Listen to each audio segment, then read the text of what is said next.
Diplomat Hotel, isang kinatatakutang hotel sa Pilipinas, sa lugar ng Baguio. Ano nga ba ang kababalaghan sa hotel? Mga legit na ghost hunter ang nakapagpatunay na may nagpapakitang itim na madre at isang pare na pugot ang ulo. BGTV, BGTV, Valentong Ghost TV.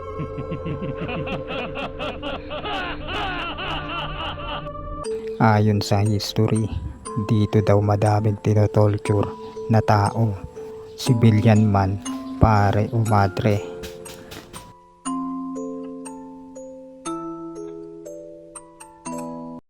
Ayon din sa ibang nag-explore, meron din ditong elemento at hindi maipaliwanag na kababalaghan sa Diplomat Hotel.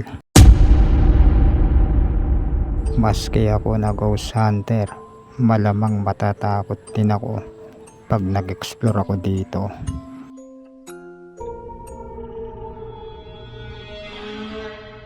Pero siguro parehas din ang takot ko sa pag-explore sa iba kahit hindi Diplomat Hotel.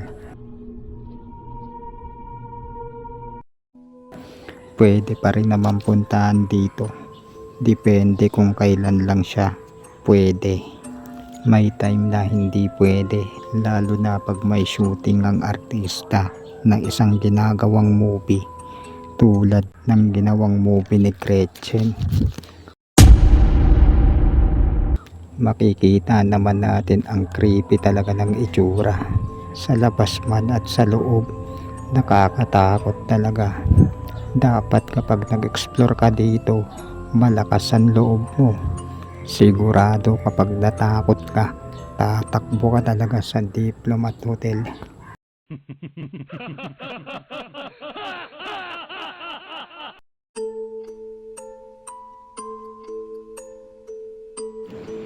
Noong 1911, bago naging hotel ito, ay ginawa itong rest house.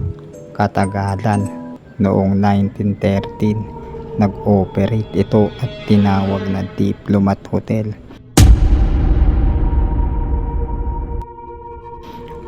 At ito ay top famous haunted hotel sa lugar ng Baguio. Ayon din sa data source na aking na-research, nag-iba-iba ang tawag sa Diplomat Hotel. Ginawa din itong school at nitong 2005, pinalitan ang pangalan nito at tinawag na Dominican Heritage Hill Nature Park. Balik tayo sa creepy dark story ng Diplomat.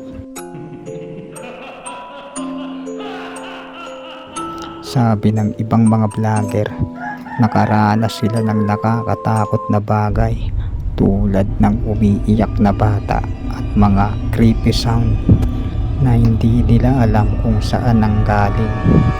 At madalas din nakikita dito ang walang ulo na pare at nagpapakita dito ang madre na isa din sila sa mga tinotorture na namatay doon.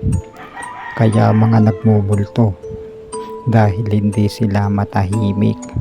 Ayon lang ito sa history na nabasa ko sa Google.